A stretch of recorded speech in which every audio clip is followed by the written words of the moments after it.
So the Prime Minister, Julia Gillard, is our studio guest this morning, right after we check out the Sunday papers around the country. And the main political story papers this morning, Annabelle, I don't know where they get these stories, but petrol will be exempt from the carbon tax.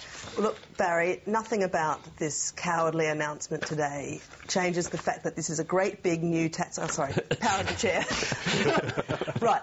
Look, this announcement today is kind of like the first instance in which the government has had something simple to say on this whole issue. I reckon it's kind of a bit of a turning point in that sense. The government can actually tell you something straight about what's going to be in and what's going to be out. Petrol out, don't worry about it. There's none of this kind of how many household percentages will be in and out, to what degree and so on, and where this cuts in and out. It's the first simple thing they've been able to say about it. And obviously we're now at a point where an agreement is so close that bits of it are starting to be distributed. And when it transfers from a tax to an ETS, it's still out. And that wasn't the deal, I think, under the Kevin Rudd arrangement. Originally, Kevin Rudd wanted to quarantine petrol for the first 3 years of the ETS period, so they had a much shorter permit, a fixed permit, i.e. carbon tax, as Tony Abbott likes to call it, and for the next couple of years after the permit system, they would go to an ETS, but petrol wouldn't go in until year 4. So in the first 3 years, basically what happened was petrol price would go up, but you'd get a rebate. In this instance, of course, this government, under Julia Gillard, with Wayne Swan as the common link as treasurer between the two, don't want to upset motorists at all forever. So never ever on petrol. It's personally, I think it's a nonsense to be ruling things out for all time, because at some point some government is going to have to do something about it. People are like that on petrol, aren't they? They're just like, they don't want to mess with petrol, right? So think about John Howard in 2001 abolishing the indexation on fuel forever, which made everyone just go... But I think which has opened an $8 billion a year hole in the budget. The point is here, the way it's looking, could be wrong, it looks like the Greens are willing to accept under Prime Minister Gillard what they weren't willing to accept under Prime Minister Rudd, that the kind of package the government looks to be putting forward is very similar to the one that the Greens voted against in the Senate only 2 years ago. Now, this would be, if this happens, a very substantial step down by Senator Brown, and he would need to explain why he has this policy now and another policy 2 years ago. And if he had been this accommodating to Kevin Rudd, we'd have something in place by now. Well, it would be in place by now, and it's much more difficult now than it was 2 years ago because so much has changed. And as we know, the Americans have effectively dropped a cap and trade, for the while at least. Canada is not going to go before the Americans go. So they're the two Western economies that are most similar to ours. Now, 2 years ago, the Americans were going for a cap and trade and the Canadians were with them.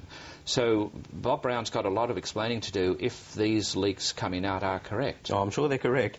And George, self-funded retirees will get the same deal as pensioners? As pensioners, again, this is closer to the original model, and they're going to be paid quarterly through the healthcare card. Now, self-funded retirees obviously not in receipt of a pension, so you can't increase a pension for them, but you can give them money other ways. And it'll be interesting to see how soon they want to run this ahead of the introduction of the carbon tax, because I suspect that you'll be getting at least one, possibly 2 quarter payments before the thing is introduced on July 1 next year. Sort that out very shortly, George. And Jared, Tony Blair is about to travel around Australia, and there's big money on the table, or big money for a table. Well, Tony Blair is travelling to Australia and New Zealand next week, and there's been a very strong response from business and others. The Melbourne Herald Sun is running the story that Jenny Pratt, because the tour is sponsored by Visy Industries, but Jenny Pratt's putting on a $10,000 a head private function at Raheen in Melbourne, which I think is nice, because Raheen was the residence of the Irish-born Catholic Archbishop of Melbourne, Daniel Mannix, between 1917 and 1963. And the idea of Raheen being the occasion to celebrate the arrival of Tony Blair is somewhat interesting. But Tony Blair's book was very successful. He's an interesting figure, and it's good to see him in Australia, and I hope it goes well. And Annabelle, tell us about the big conversation in New South Wales. Yeah, this is something that the New South Wales Labor Party is going to engage in order to try and repair some of the damage before the next election. There's a whole lot of structural changes being looked at by the New South Wales ALP at the moment. I mean, they did have quite a big conversation with the electorate quite recently, which was kind of went along the lines of, "Oi, you, come here." But, you know, this is going to open it up to discussing issues of structural reform with more people. Like, there's an interesting debate going on about the extent to which unions should continue to play a role in the strategic direction of the party. There's a debate about their controversial N40 rule, which is the rule that allows the party organisation to shotgun candidates into unwilling electorates.